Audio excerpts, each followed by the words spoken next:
नमस्कार दोस्तों, मैं उमा रमन पाठक। आइए इंडियन कॉन्स्टिट्यूशन का अपना लेक्चर कंटिन्यू करते हैं। पिछले लेक्चर में हमने जाना कि किस प्रकार से भारत में कॉन्स्टिट्यूएंट असेंबली, कॉन्स्टिट्यूशन और भारत की स्वतंत्रता की मांग तेजी से उठती जा रही थी।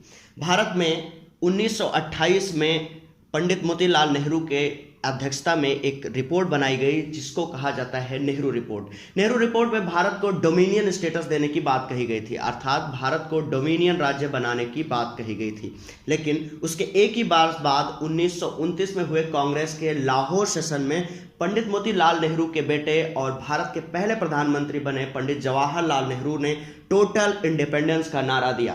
कांग्रेस के इस लाहौर सेशन में पंडित जवाहरलाल नेहरू प्रेसिडेंट थे और उन्होंने साफ साफ बिना लाग लपेट के कह दिया कि टोटल इंडिपेंडेंस या पूर्ण स्वराज के बिना बात नहीं बनेगी।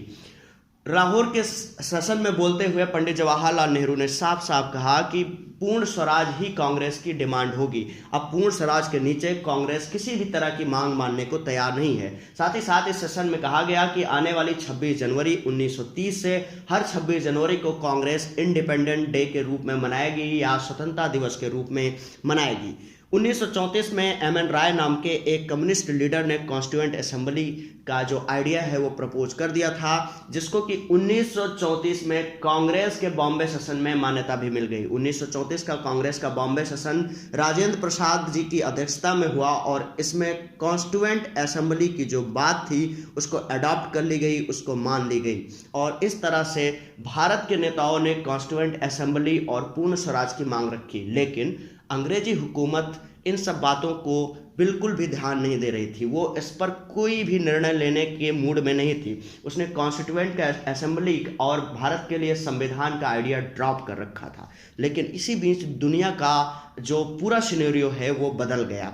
1 सितंबर 1939 का दिन था और जर्मन बम वर्षक विमानों ने पोलैंड के आसमान को बमों से सफ़ेद कर दिया। इतने बम मार दिए पोलैंड पर कि पोलैंड में रात के अंधेरे में भी दिन हो गया और इस तरह से शुरू हुआ सेकेंड वर्ल्ड वॉर।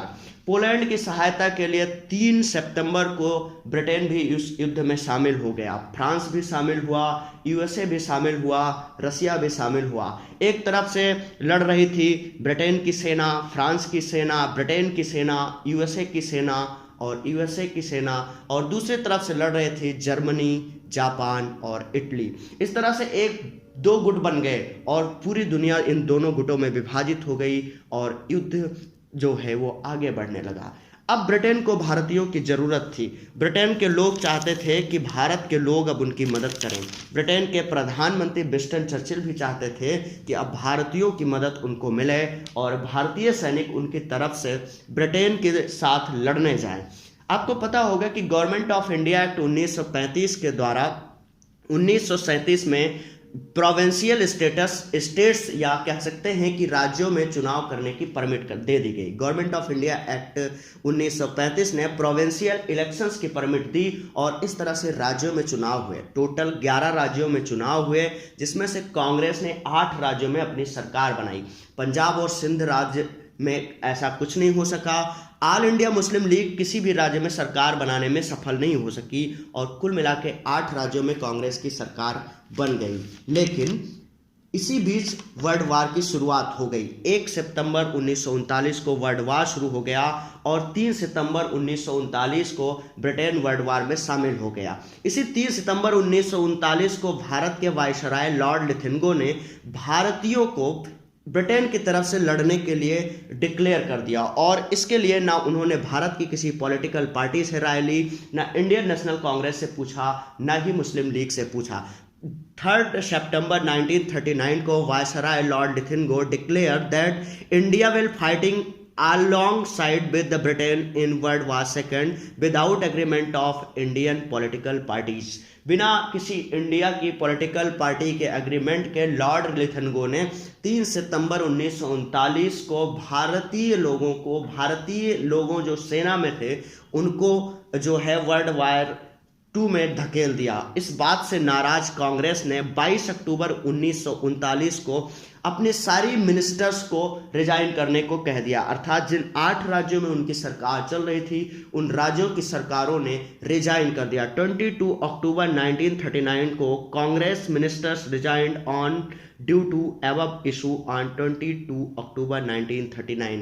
इशू क्या था कि लॉर्ड लिथिनगो ने बिना कांग्रेस की सलाह के क्यों भारतीयों को वर्ल्ड वार 2 में झोंक दिया, और इसी इश्यू पर सारी कांग्रेस मिनिस्टर्स ने और सारे स्टेट से रिजाइन कर दिया कांग्रेसियों ने। और इस तरह से जो है कांग्रेस और लॉर्ड लिथिनगो के बीच एक लैक ऑफ कम्युनिकेशन बन गया, एक दूरी बन गई। और लॉर्ड लिथिनगो को लगने लगा कि भाई अगर इनको नहीं मनाएंगे तो भारतीयों को, मतलब ऑल पार्टीज को अगर नहीं मनाएंगे भारत में तो भारतीयों का पूर्ण सहयोग हमें नहीं मिलेगा, और इस तरह से क्या होगा, ब्रिटेन के लिए मुश्किलें खड़ी होगी इंडिया में लड़ने के लिए और वर्ल्ड वार लड़ने के लिए। इस बीच कांग्रेस ने क्या किया, कांग्रेस ने अगर रिजाइन कर दिया तो अब कांग्रेस ने सोचा कि आगे क्या करना है, इस बात पर चर्चा करनी थी कांग्रेस को। मार्च 1940 में कांग्रेस का रामगढ़ सेशन हुआ, रामगढ़ बिहार में है, ठीक है। मार्च 1940 कांग्रेस सेशन एट रामगढ़ बिहार। यहाँ पर डिस्कशंस क्या हुए, what should be Congress next step, Congress का अगला स्टेप क्या होना चाहिए, इसी बात पर चर्चा हुई रामगढ़ बिहार सेशन में कांग्रेस के, जो कि मार्च 1940 में हुआ। और काफी डिस्कशंस के बाद एक प्रपोजल, एक रेजोल्यूशन पास किया गया। कांग्रेस ने कहा Congress can support British government in world war 2 if A provisional national government is setup at centre. कह दिया कांग्रेस ने कि अभी भी हम जो है वो ब्रिटिश सरकार का सपोर्ट कर सकते हैं वर्ल्ड वार 2 में, अगर केंद्र में जो है हमें सरकार बनाने की अनुमति दी जाए। अगर जो है केंद्र में सरकार बनाने की परमिट दे जो है ब्रिटिश मोनार्की, तो फिर अभी तक राज्यों में सरकार चल रही थी। गवर्नमेंट ऑफ इंडिया एक्ट 1935 के तहत राज्यों में सरकार बनाने की और इलेक्शन कराने की जो है परमिट दे दी गई थी ब्रिटिश मोनार्की के द्वारा। लेकिन यहाँ पे डिमांड कांग्रेस क्या कर रही है कि सेंटर लेवल पे जो है सरकार बनाने और इलेक्शन कराने की परमिट जो है वो दे दी जाए, तभी जो है कांग्रेस जो है वो सपोर्ट करेगी वर्ल्ड वार 2 में जो है ब्रिटिश मोनार्की को या ब्रिटिशर्स को या ब्रिटेन की सेना को। और तभी जो है जो सिपाही, मतलब कि जो सिपाही हैं, भारतीय सिपाही हैं ब्रिटेन की सेना में, वो सपोर्ट करेंगे ब्रिटिशर्स को सेकेंड वर्ल्ड वार में। और इसी बात को लेकर लॉर्ड लिथिनगो ने जो है एक ऑफर भेजा भारतीयों के लिए, जिसको बोलते हैं अगस्त ऑफर। लॉर्ड लिथिनगो was expecting a whole handed support in world war 2 from Indian political party in response to August offer. August offer के रिस्पॉन्स में उसको लग रहा था कि हमारी जो अगस्त ऑफर की जो शर्तें हैं ये इतनी अच्छी हैं कि सारी पार्टी भारत की हमें सपोर्ट दे देंगी और भारत का हमें सपोर्ट मिल जाएगा वर्ल्ड वार 2 में। उस समय ब्रिटेन के प्रधानमंत्री हुआ करते थे विंस्टन चर्चिल, उन्हीं के कहने पर यह सब कुछ हो रहा था। अब अगस्त ऑफर है क्या, अगस्त ऑफर आया 1940 में। इसमें क्या क्या बातें कही गई, पहली बात तो ये कहा गया there will be a constituent assembly for India to frame constitution of India. इन्होंने बात मान ली, जो अभी तक नहीं मान रहे थे। इन्होंने कहा कि ठीक है, भारतीयों के लिए संविधान बनाने के लिए भारतीयों द्वारा बनाई हुई एक कॉन्स्टिट्यूएंट असेंबली होगी। आई एग्रीड ऑन इट, इस बात पे हम मानते हैं। For first time right of Indians to frame their constitution was recognised. पहली बार भारतीयों को अपना संविधान बनाने की भी बात इन्होंने मान ली या एक्सेप्ट कर ली। फिर it was also for the first time that dominion status was explicitly offered. पहली बार इसी अगस्त ऑफर में इन्होंने डोमिनियन स्टेटस की बात मानी। इसके पहले तो कुछ भी मानने को तैयार नहीं थे, लेकिन अब क्या है नहीं कि जब इनके ऊपर आ गई, ठीक है, जब परेशानी आ गई तो ये कुछ चीजें मानने को तैयार हो गए। कह दिया ठीक है, एक संविधान सभा का ऑफर देते हैं तुमको, तुम अपने आप से एक संविधान सभा बना लो, संविधान सभा इंडियंस की होगी, और साथ ही साथ हम चलो तुम्हें टोटल इंडिपेंडेंस नहीं देंगे, लेकिन हम तुमको देंगे डोमिनियन स्टेटस, डोमिनियन राज्य बना लो, जो कि नेहरू रिपोर्ट में 1928 में तुमने कही थी। दूसरी बात इन्होंने क्या कहा, for the first time it was propose to have more number of Indians in executive council than the British members. ठीक है, वायसराय की जो एग्जीक्यूटिव काउंसिल थी उसमें हरदम से ब्रिटिशर्स की संख्या ज्यादा थी। शुरुआत में तो केवल सारे ब्रिटिशर्स ही थे, लेकिन फिर धीरे धीरे क्या हुआ, इंडियंस को शामिल करना इन्होंने शुरू कर दिया। ठीक है, और फिर पहली बार इस अगस्त ऑफर में ये बातें कह रहे हैं कि इस वायसराय की जो एग्जीक्यूटिव काउंसिल है इसमें अब इंडियंस की संख्या ब्रिटिशर्स से ज़्यादा होगी, मतलब भारतीय लोग जो है वायसराय की काउंसिल में ज़्यादा होंगे विद रिस्पेक्ट टू ब्रिटिश लोगों के।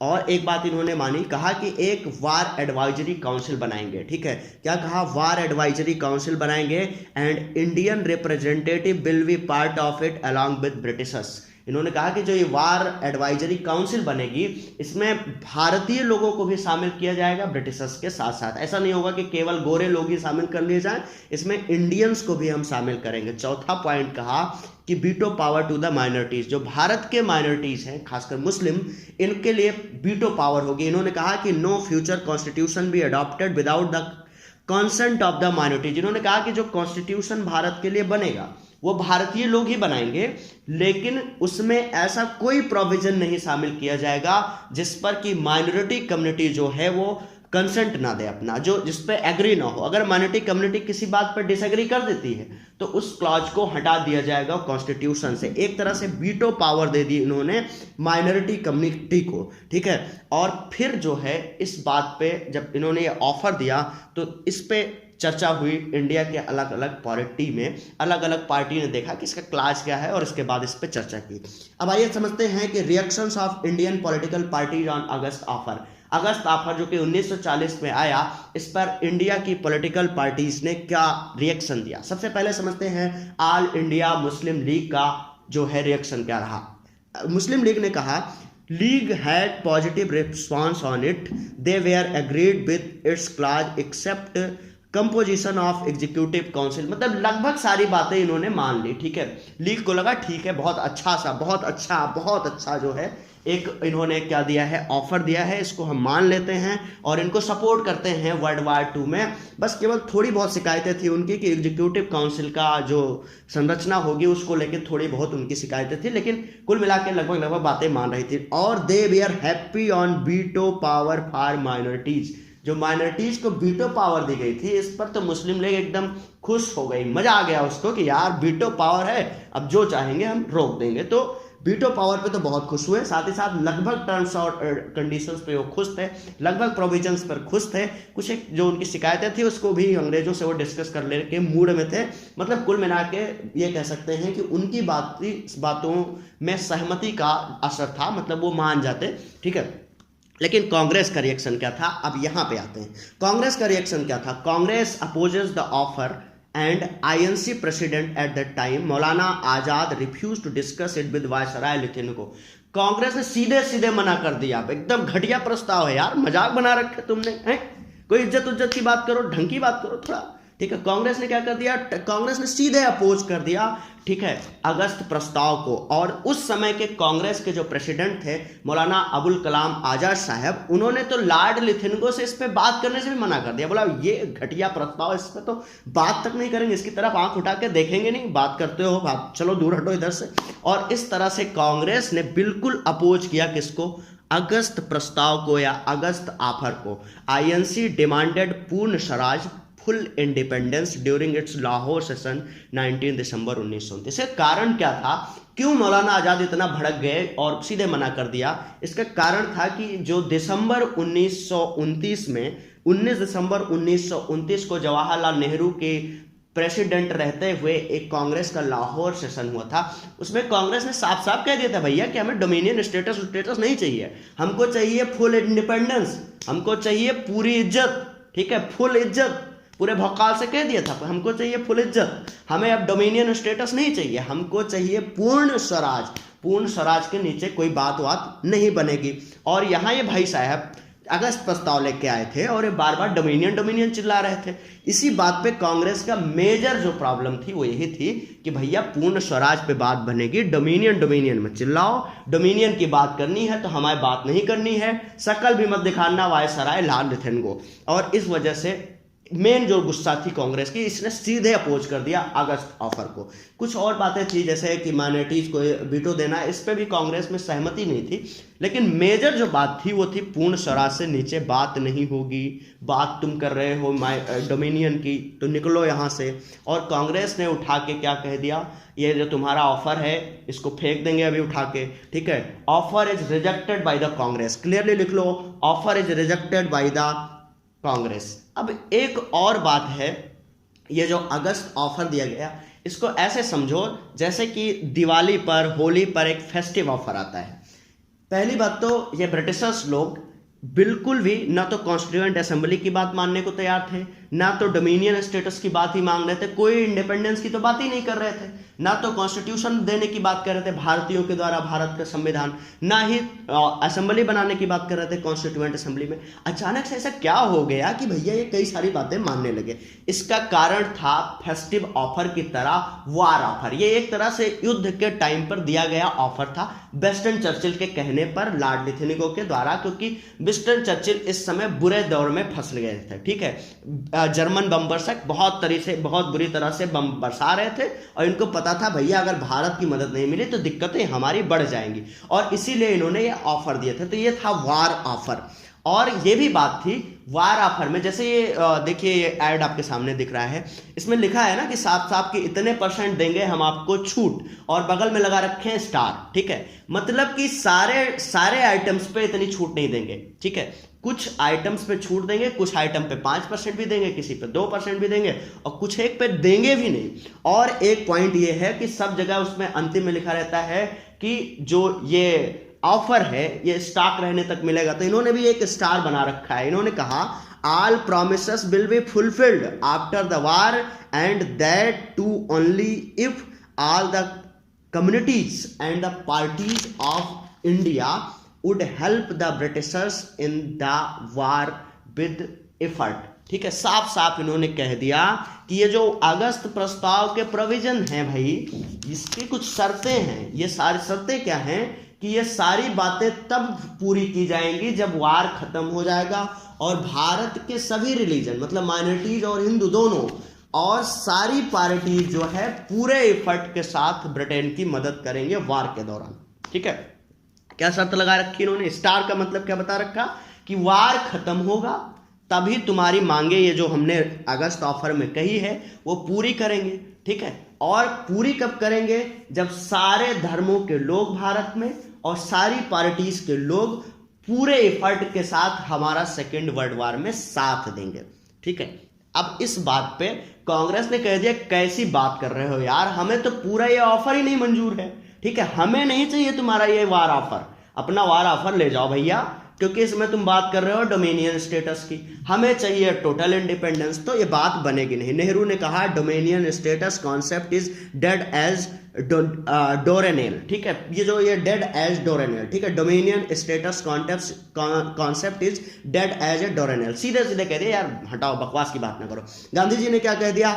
It widened the gulf between the nationalist and British rulers. Gandhi ji ने बहुत ही मतलब गंभीर टिप्पणी की इस पे, और उन्होंने कह दिया कि ये जो डोमिनियन स्टेटस की बात है ना, ये भारतीय नेशनलिस्ट या भारतीय राष्ट्र प्रेमी लोगों के बीच और ब्रिटिश रूलर के बीच खाई को और बढ़ा देगा। अब हमारे बीच दूरी और बढ़ गई, क्योंकि तुमने अभी तक तो कोई बात मानी नहीं, अब वार आ गया तो कह रहे हो डोमिनियन ले लो, जबकि हम पहले से कह रहे हैं कि हमको पूर्ण स्वराज चाहिए, पूर्ण स्वराज कहिए। नेहरू भाई जवान लड़का है, इसने कह रखा है पूर्ण स्वराज चाहिए, तो अब इसमें बात पूर्ण स्वराज के नीचे नहीं बनेगी। तो गांधी जी ने कह दिया it widen the gulf between the nationalist and British rulers. और इस तरह से कांग्रेस पूरी तरह से डिसएग्री थी अगस्त ऑफर से, मुस्लिम लीग तो एग्री थी, लेकिन कुल मिला के भारत के सारी पार्टीज एग्री नहीं हुई और अगस्त ऑफर बिना कोई फायदे का ही रिजेक्ट कर दिया गया भारत की पार्टीज के द्वारा, क्योंकि इसमें एक ये भी शर्त थी कि अगर सारी पार्टीज नहीं मानेगी तो क्या होगा, वार के बाद जो है ब्रिटेन किसी भी मांग को मानेगा नहीं। और इस तरह से अगस्त ऑफर अपने बुरे हश्र के साथ खत्म हो गया।